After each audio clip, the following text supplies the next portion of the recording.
California could become the first American state to allow people to smoke a joint just because they feel like it. In 1996, California became the first U.S. state to approve the medical use of marijuana. Since then, 13 other states and Washington, D.C. have passed similar laws.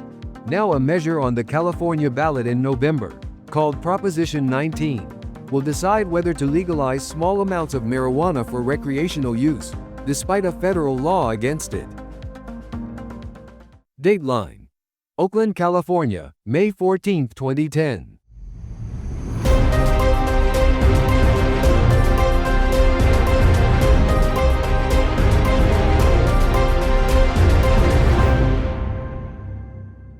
Marijuana is widely available in California at special cooperatives and clinics, where anyone with a doctor's note and registered as a marijuana patient can get it for nearly any ailment. California voters must now decide if they want to legalize and tax small amounts of the drug for use by any adult without a doctor's note. Dale Sky Jones is a spokeswoman for the campaign in support of Proposition 19, a measure placed on the ballot through a petition drive.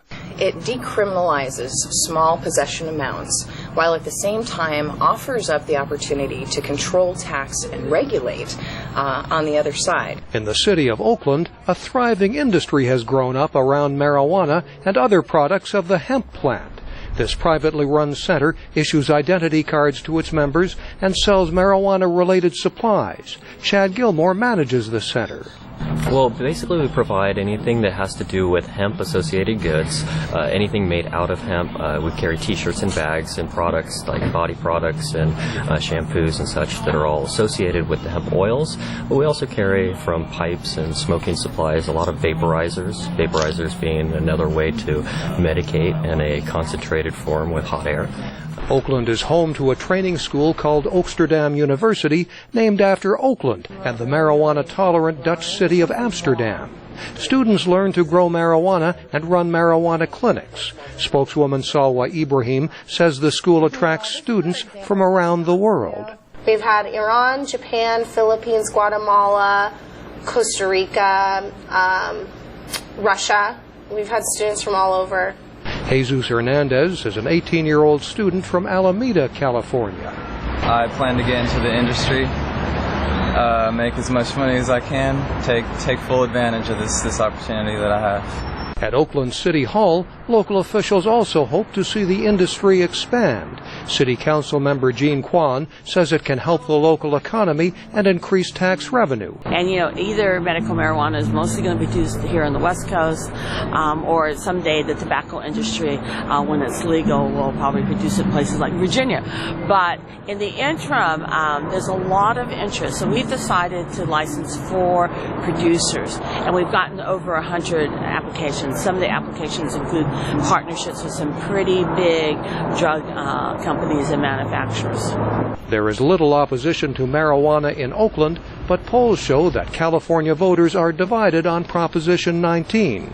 Former Oakland police officer Pete Dunbar, now the police chief in the city of Pleasant Hill, says marijuana is illegal in the United States under federal law, and Pleasant Hill does not allow marijuana clinics. Oakland sees this as being some way to help with their budget deficit, because they've got the dispensaries already there in place, and all it would take is a little bit of tweaking, regulation, and they can be up and running, which is a sad way of doing business, to try to deal with your deficit by selling marijuana.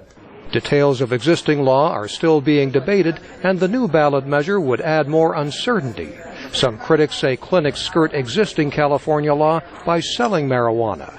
They say the law requires marijuana patients to raise the plant themselves or in collectives and not sell it. Industrial-scale plots, like those planned in the city of Oakland, will probably bring court challenges, and a number of law enforcement officials have asked federal authorities to contest the measure if it passes. Mike O'Sullivan, VOA News, Oakland, California.